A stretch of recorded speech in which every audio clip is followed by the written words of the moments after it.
versículo que se encuentra detrás mío dice: con Cristo estoy juntamente crucificado y ya no vivo yo, más bien Cristo en mí, lo que revive en la fe, lo vive en la carne, el Hijo de Dios, el cual me amó y se entregó a sí mismo por mí. La curiosidad que se me presenta ahí, en el versículo crucificado, ¿sí? Y recuerden varias veces que es en un término completo, que ya está, no hay nada más que hacer. Y es algo, obviamente, no estudio de las palabras, pero una de las mayores virtudes de todo ser humano es aquella dicha sensación de alegría, entusiasmo, de poder sentirse vivo, de poder experimentar el soplo, el aliento de vida. Y uno puede llegar a decir: sí, me siento bien, puedo caminar, puedo hacer mis negocios, puedo seguir siendo yo. Y sí, es normal el hecho de sentirse vivo. Es parte natural de todo ser humano, racional, el poder sentirse vivo. Es parte natural poder nacer, crecer, morir, tener hijos y mantener a la familia y todo lo demás hasta llegar a morir. Que sea lo que Dios quiera, puede llegar a uno a pensar. Tal como se expresa en el Santiago: si Dios quiere, viviremos y haremos esto o aquello. Y esto, tristemente, allá afuera, hay un montón de personas, un montón de gente que sigue bajo esa misma idea. Bueno, ya tengo vida, ya puedo respirar, ya puedo levantarme, tengo que ir a mantener a la familia, tengo que ir a estudiar, tengo que hacer los mandados. Es algo natural, es parte inerte, natural del ser humano estar vivos, diferente a sentirse vivos. Es diferente estar vivos que sentirse vivos. Por ejemplo, ayer fue el día de la primavera, y sí, las calles muy hermosas, todo muy bonito, la mayoría de los trabajos, los negocios, medianamente decorados y diciendo: sí, es el día de la primavera, sí, pero nuevamente es diferente estar vivos que sentirse vivos.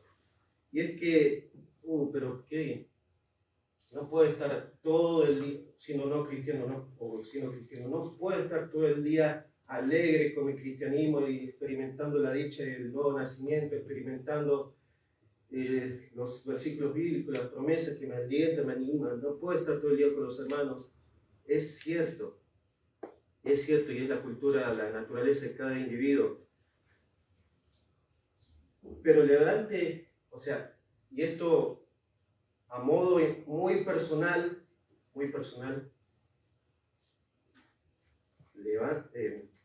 cuestiónese uno mismo si realmente jamás, nunca en su propia vida se emocionó con la dicha de un nuevo nacimiento, de algún sobrino, su propio hijo, de algún ser querido, o alguna buena noticia en su propia familia. Obviamente uno puede decir: no entiendes mis afanes, mis problemas. Sí, pero eso no es lo que te define. Nuevamente es difícil, es muy distinto estar vivos que sentirse vivos. Y esto es una palabra que va a resonar a lo largo de los evangelios, ¿sí? En Juan capítulo 1, cómo empieza el discípulo amado.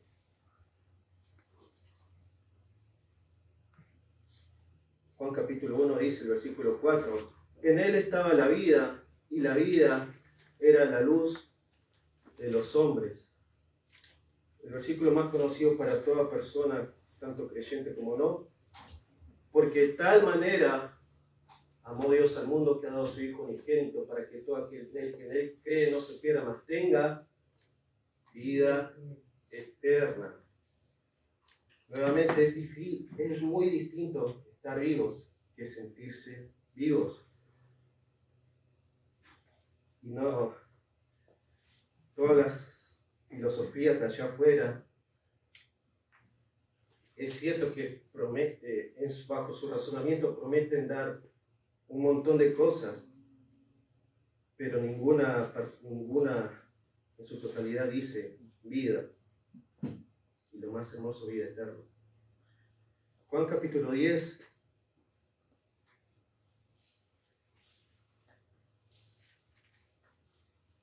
Juan capítulo 10, versículo 10.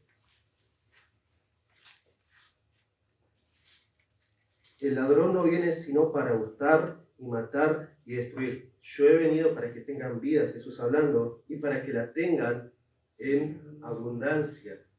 Nuevamente cito la idea. Es difícil estar vivos que sentirse vivos. Tal como menciona en Romanos capítulo 6, versículo 11. Así también vosotros consideraos muertos al pecado, pero vivos para Dios en Cristo Jesús, Señor nuestro. Con esta idea, esta dualidad, es distinto estar vivos que sentirse vivos. Vamos a empezar con oración. Padre Celestial, Dios amado, Señor, gracias por los hermanos que pudieron llegar en esta Escuela Dominical de Hombres. Señor, pedimos que todo lo que se comparta sea siempre para tu honra y gloria, y que hay muchas cosas que aprender, pero a su vez hay muchas cosas que aplicarlo, y que no sea solo por un momento, sino a lo largo de nuestras vidas, que sea un estilo de vida, Señor. Pedimos que todo sea de buen gusto y que se pueda digerir, Señor. En tu nombre amado, amén. Amén. Volviendo a leer el versículo 11. Así también vosotros consideraos muertos al pecado, pero vivos para Dios en Cristo Jesús, Señor nuestro. Creo que toda la mayoría presente en sus negocios, en sus trabajos, busca la forma de llegar a lucrar, de querer mayores ganancias, de obtener un poco más. Y esto está bajo nuestra propia naturaleza pecaminosa. El querer adueñarse, apropiarse de un poco más. ¿Cómo puede ser llegar la forma de ganar un poco más? Es esta la idea que se está presentando acá, este término contable, este término de ganancia. Así también consideraos muertos, pero vivos para Dios. Contados, considerados, contabilicémonos vivos, sintámonos vivos, porque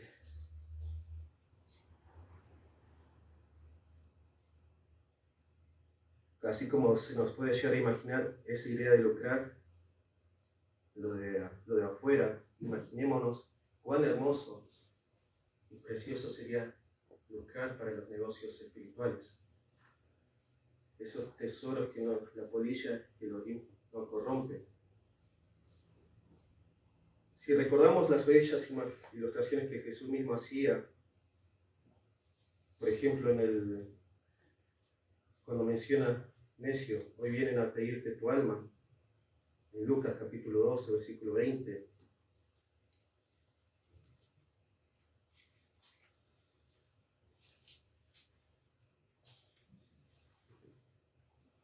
Lucas capítulo 12, versículo 20. Pero Dios le dijo: necio, esta noche vienen a pedirte tu alma, y lo que has provisto, ¿de quién será? Así es el que hace para sí tesoro en el rico para con Dios. Consideraos muertos al pecado y vivos para con Dios. Si recordamos la historia que Jesús mismo relató más adelante en Lucas 16, 19, había un hombre rico que se vestía de púrpura y de lino fino y hacía cada día banquete con esplendidez. Sí, en su ignorancia podía llegar a experimentar estar vivo, pero muy en lo profundo, muy dentro de su ser, no se sentía vivo. Más adelante se menciona cómo terminó el rico y cómo suplicaba para que alguien vaya y le predique a los suyos. Pero la idea acá en el versículo 11, volviendo, y ese término contable, muertos al pecado, pero vivos para con Dios en Cristo Jesús, Señor nuestro. Contabilicémonos vivos, porque realmente es una de las escenas más tristes ver a un cristiano que parece un incrédulo. Contabilicémonos vivos. La muerte del pecado en sí solo es una parte de la ecuación, ¿sí? No es un proceso de crucifixión. Como les decía, partiendo de la base de con Cristo estoy juntamente crucificado, y acá en Romanos, muertos. No es un proceso. Si bien en otras partes dice hacer morir, pero no es, ninguno de nosotros experimentó de propia mano la crucifixión. ¿Por qué? Porque pasaría a ser una obra de nosotros mismos. Y es muy cuidadoso Pablo. Lo dio por hecho y lo dio por culminado. No hay nada que nosotros podamos hacer para querer agradar un poco, oye, para querer alcanzar un poco más de la salvación. Dios ya hizo toda la obra. Solamente acá como parte del versículo, contabilicémonos muertos, pero vivos. La muerte es solo una parte de la ecuación. No reine pues el pecado, versículo 12, Romanos 6, 12. No reine pues el pecado en vuestro cuerpo mortal, de modo que lo obedezcáis en sus concupiscencias. Mateo 6, 24. En Mateo 6, 24 se lee: ninguno puede servir a dos señores, porque o aborrecerá al uno y amará al otro, o estimará al uno y menospreciará al otro. No podéis servir a Dios y a las riquezas. No reine pues el pecado en vosotros. Y si bien son temas diferentes, el principio se puede aplicar de igual forma. Y la idea de ahí, no podéis servir a Dios y a las riquezas. Contabilicemos esto para bien o esto para mal. ¿Querés ganancia espiritual? Entonces hay que sentirse vivos. Pero acá la idea que se presenta en el versículo 24, Mateo 6, 24, no podéis servir a Dios y a las riquezas, es, obviamente, si llegan a notar ahí un numerito al lado de las riquezas, y tomaba el griego mamón, lo que se da a entender es que es como una deidad en esos tiempos, pero aplicándolo a un principio más actual se puede llegar a decir la idea de un niño. Vos le presentás esto o aquello, y el niño no tiene mucha afinidad por su decisión. Lo va a decir lo que le sea más atractivo a sus propios ojos y por inmediato. No va a saber decidir qué es lo más saludable. Por ejemplo, si le pones delante un combo de comida rápida y un plato de verduras, automáticamente el chico, por naturaleza, va a elegir las riquezas, va a elegir el plato de comida rápida. Es esta la idea que se presenta. No puedes servir a Dios y a las riquezas, pero obviamente contabilizándonos muertos al pecado, pero vivos para con Dios. Es diferente estar vivos que sentirse vivos. No reine pues el pecado en vuestro cuerpo mortal, de modo que lo obedezcáis en sus concupiscencias. No, en nuestra naturaleza a ninguno nos gusta que nos den órdenes, que nos sintamos subordinados a otra autoridad. Es la idea de presentarse conforme a la autoridad como el servicio militar. Y tristemente, esto se evidencia. Las concupiscencias son los deseos desenfrenados. Los niños en el colegio, los adolescentes, no piensan una relación matrimonio a futuro. Y esto se ve muy visiblemente. Ah, profe, ella es mi novia. Ah, muy bien, está bien. No, profe, no nos entendíamos. Bueno, está bien. Pasa un mes, una semana, profe, le presento a mi nueva novia. Y así se ven varios jóvenes tristemente y se lo ve públicamente a ellos, a los no cristianos, a los adolescentes en los colegios, que son subordinados bajo sus propios deseos desenfrenados. No, profe, a mí nadie me gobierna, a mí nadie me dice qué hacer, yo puedo hacer lo que quiera, tengo la vida por delante, soy un joven, pero tristemente son gobernados bajo sus propias concupiscencias, bajo sus propios deseos desenfrenados. Y es cierto, el que no es cristiano en sí, la persona que no ha nacido de nuevo, que no es creyente, entre comillas, es libre para pecar, es libre para el pecar. pero en sí no es libre para dejar de pecar. Y esto se ve en varias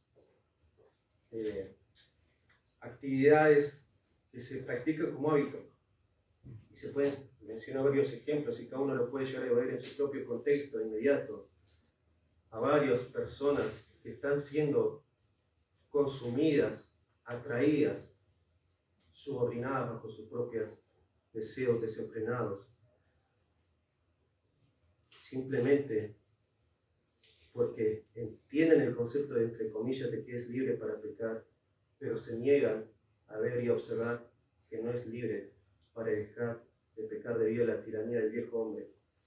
Ahí si llegan a ver en la pantalla hay un pequeño texto largo, ¿sí? Y el texto refiere a la historia bajo el imperio de Bélgica. Y había dos hermanos, uno mayor, uno más pequeño. Por naturaleza el hermano mayor tenía la obligación y la responsabilidad de asumir el mando y decir, bueno, voy a gobernar, el imperio es mío. Pero tenía un solo problema, era bastante gordo y obeso. No podía presentarse y ir a gobernar y todo lo demás. Y el hermano menor, bueno, está bien, voy a construirle un cuarto, lo voy a poner ahí, de alguna forma lo metió, construyó un cuarto, le armó la puerta del tamaño normal, le armó las ventanas, y si puedes poner la página, si no le gustó, la otra pestaña, sí, ahí. O sea, imagínense la escena. El hermano mayor, el hermano obeso, el hermano gordo, ya está dentro de la habitación y el hermano menor gobernando felizmente y le llevaba la comida porque es su hermano, naturalmente. Y le preguntaron, cuando el duque Eduardo fue acusado de crueldad, tenía una respuesta preparada. Mi hermano en sí no es un prisionero. Pasaste largo. Mi hermano no es un prisionero, él puede salir cuando quiera. Puede irse cuando él quiera. ¿Por qué no se podía ir del cuarto?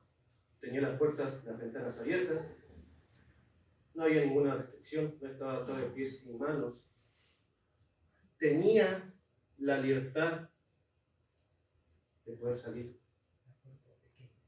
La puerta era pequeña para su tamaño, bajo su propio pensamiento, era pequeña. Simplemente por estar obedeciendo a sus concupiscencias. Simplemente por estar gobernado por el yugo de la esclavitud y bajo la tiranía del viejo hombre. Versículo 13. Ni tampoco presentéis vuestros miembros al pecado como instrumentos de iniquidad, sino presentaos vosotros mismos a Dios como vivos de entre los muertos y vuestros miembros a Dios como instrumentos de justicia. En sí, la palabra instrumento se puede llegar a asimilar como armas. Y creo que todos los presentes conocen lo que refiere al bisturí. Esa pequeña herramienta que usan los médicos, los cirujanos, por lo general, para hacer operaciones. Y te ayudan a curarse con el tiempo y todo lo que conlleva la cirugía en sí. Pero a su vez, ese pequeño instrumento que se puede llegar a utilizar para salvar vidas, si es mal utilizado, puede llegar a acabar con vidas. No presentéis vuestros miembros al pecado como instrumentos de iniquidad, de maldad y todos los términos similares que se puedan llegar a mencionar, sino a vosotros mismos como vivos de entre los muertos y vuestros miembros como instrumentos de justicia. Cuando participaba la orquesta, no hay ningún instrumento en sí por sí solo que se pueda llegar a resaltar. No hay, obviamente hay especiales que pueden llegar a resonar, pero cuando suena la orquesta, todos los instrumentos se acoplan perfectamente y no hay que decir, pero yo escuché más el violín. No, yo escuché más a la flauta. No, suena la totalidad de la orquesta, como el cuerpo de Cristo que somos los cristianos. Pero a su vez suena más afinado, se puede llegar a decir, cuando todos los instrumentos de la iglesia local se sienten vivos, se sienten vivos en el aliento de vida que Dios preparó en Génesis 1. Cuando podemos sentirnos vivos con esa vida en abundancia, tal como lo citó Juan. Cuando nos sentimos vivos, tal como la promesa de vida eterna. No el simple hecho, hoy me levanto, tengo que hacer las cosas y estoy vivo.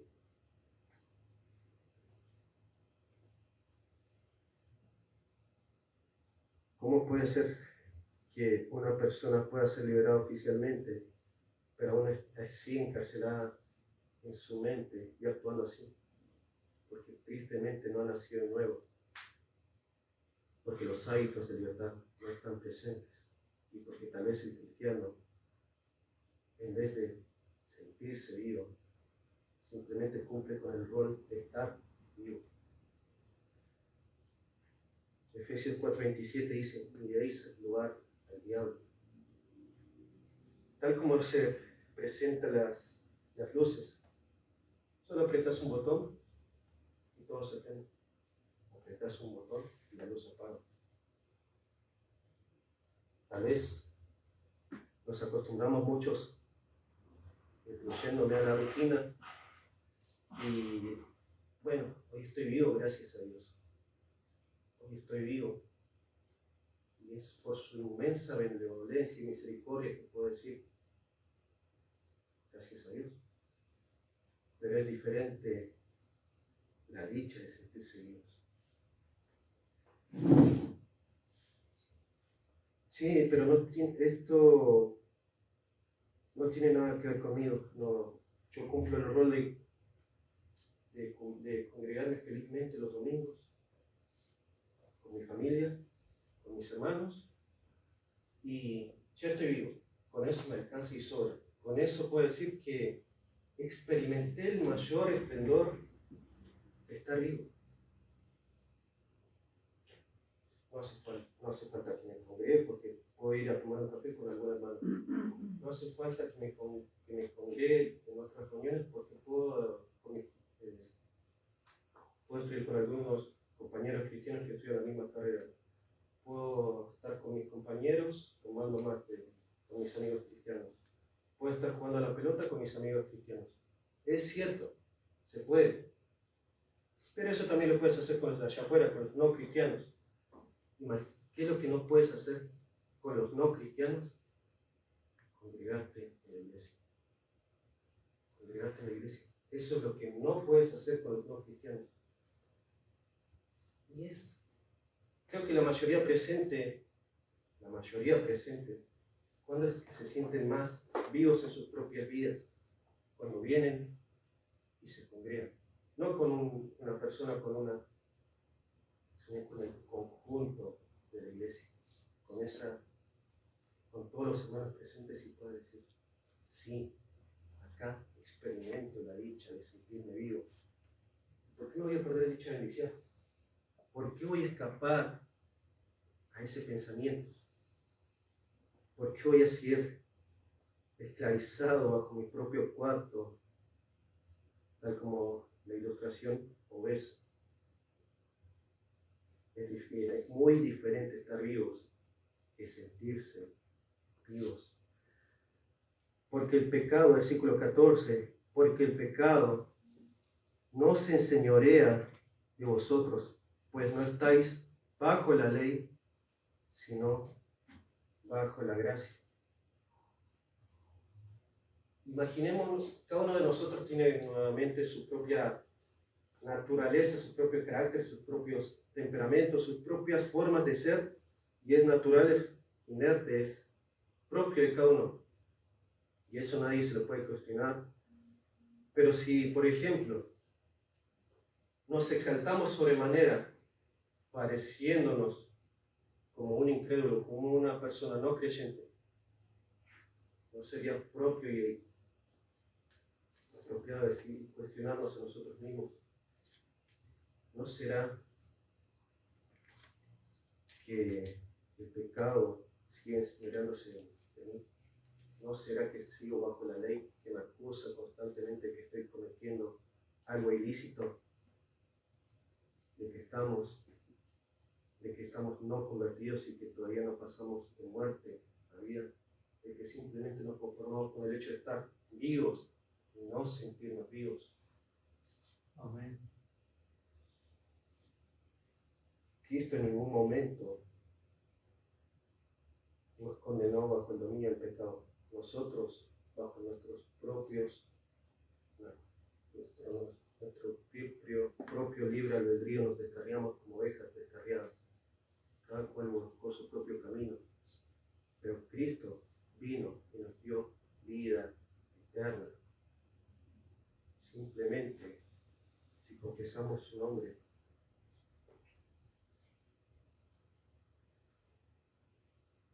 de cierto os digo, el que oye mi palabra y cree al que me envió, tiene vida eterna, y no vendrá condenación, mas ha pasado de muerte a vida.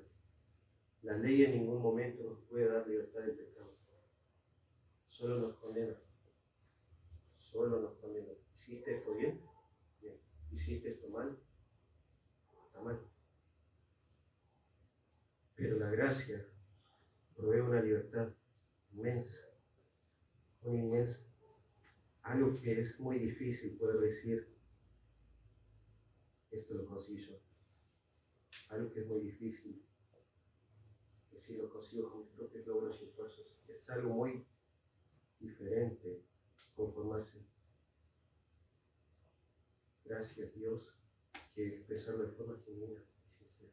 Gracias Dios, porque realmente me permites experimentar la dicha de no estar bajo la ley, sino la gracia. Amén. Esa gracia es la que salva el alma a los creyentes. Si llegamos a observar un ejemplo muy gráfico y muy ilustrativo de esto, todos conocen lo que son las mariposas. Todos saben que pasa por un proceso natural la oruga, el capullo, y sale libremente como un nuevo ser, mejor dicho, como el mismo ser, pero renacido de mariposa.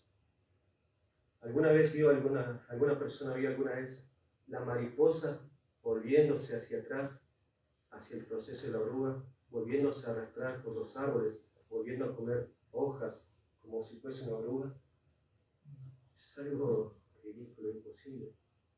Una vez que la oruga pasó el proceso, todo aquello, hacia la mariposa, ya no tiene por qué arrastrarse, tiene interés hacia volver hacia atrás, hacia la vida, la esclavitud, hacia la tiranía del pecado. Es esto lo que presenta Pablo acá, considerarnos muertos al pecado, pero vivos para con Dios. Porque sí, hay muchos afanes, muchas preocupaciones, siendo hombres, algunos siendo padres de familia y tomando la responsabilidad de guiar a los hijos por el buen camino. Es cierto. Cada uno sabe cómo lo va manejando en sus propios términos, en sus propios círculos inmediatos. Pero es muy diferente estar vivos que sentirnos vivos. Es muy diferente estar agradecidos solamente los domingos en la mañana, que estar agradecidos todos los días. Es muy diferente compartir algo con un amigo cristiano afuera de la iglesia que dentro de la iglesia. Es muy diferente lograr ganancias en nuestros trabajos que lograr ganancias espirituales. Y esto es un desafío a diario. Tal como Pablo lo decía, prosigo a la meta del premio del supremo llamamiento de Dios, que es en Cristo Jesús. Pero si nos conformamos con estarnos vivos, bueno, esa carrera que alienta y anima al corredor pasa a ser un mero ejercicio de rutina, a un mero trote, a una mera competencia nomás. Algo efímero y fugaz. No sé qué es vuestra vida. Ciertamente es neblina que aparece por un poco de tiempo y luego se va, menciona Santiago. Podemos llegar a citar más ejemplos, pero creo que cada uno realmente entiende y puede llegar a diferenciar el principio de estar vivos y sentirse vivos. Ese ambiente de vida que Jesús sopló en el principio, cuando creó el hombre. Pero después el hombre se escapó de Dios, desobedeció y se conformó simplemente con estar vivo. Pero una vez que el creyente ha nacido de nuevo, tiene la posibilidad y la dicha de sentirse vivo. Esa vida eterna que solo es permitida a los cristianos. Vamos a orar para terminar. Y si alguno tiene alguna duda sobre el video que se presentó antes, se puede llegar a charlar. Padre Celestial, Dios amado, Señor, gracias porque nos permites congregarnos un domingo más, porque nos permites levantarnos y venir hacia tu iglesia, porque nos permites congregarnos con otros hermanos y al tanto animarnos los unos a nosotros a las buenas obras y a su vez confrontarnos los unos a los otros. Sabemos que hay muchos afanes, muchas preocupaciones, tal como mencionan Romanos, las aflicciones del tiempo presente no son comparables con la gloria venidera que nosotros ha de manifestarse. Te pedimos que todo lo que se compartió, esta idea de contarnos vivos, de poder experimentar la dicha, de estar vivos y sentirnos vivos, sea un reto de vida y un desafío. Pedimos que todo lo que se compartió sea siempre para tu honra y gloria, en tu nombre amado. Cerramos la transmisión.